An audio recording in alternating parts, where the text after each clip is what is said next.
2 ans et demi après la mort de Christophe Dominici, retrouvé au pied d'un immeuble en banlieue parisienne, sa veuve a décidé de se tourner vers la justice.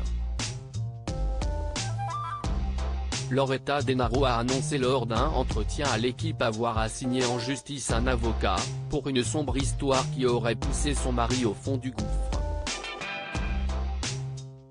CIST, une journée qui a bouleversé à jamais la grande famille du rugby français.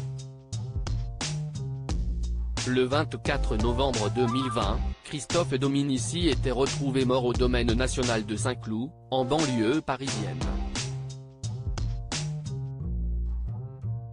L'ancienne star du 15 de France, quadruple vainqueur du tournoi des 6 nations et finaliste de la Coupe du Monde en 1999, est tombée du haut d'un bâtiment.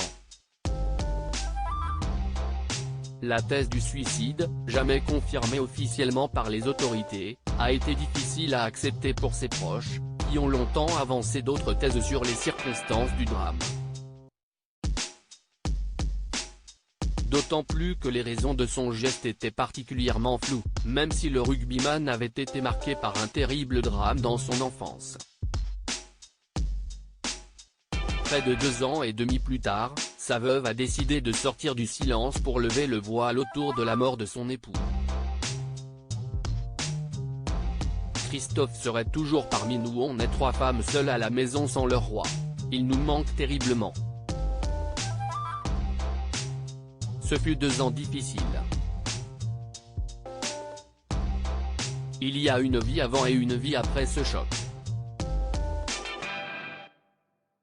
C'est un choc qui nous a tous fait grandir trop vite, confiait déjà en novembre dernier Loretta Denaro, désemparée. Mais cette dernière a finalement décidé de passer à la contre-offensive. Dans les colonnes de l'équipe ce mardi, elle a en effet révélé avoir assigné en justice Thierry Braillard, avocat et ex-membre du gouvernement de François Hollande en tant que secrétaire d'État au sport.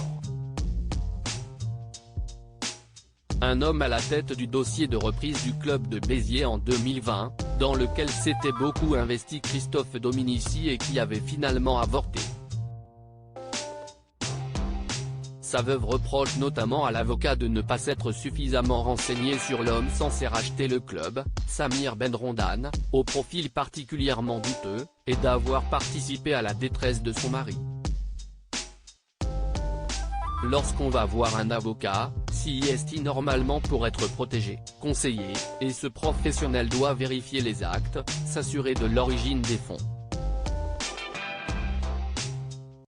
Il n'y aurait pas eu de feuilleton biterrois et Christophe serait toujours parmi nous, a-t-elle notamment confié à nos confrères.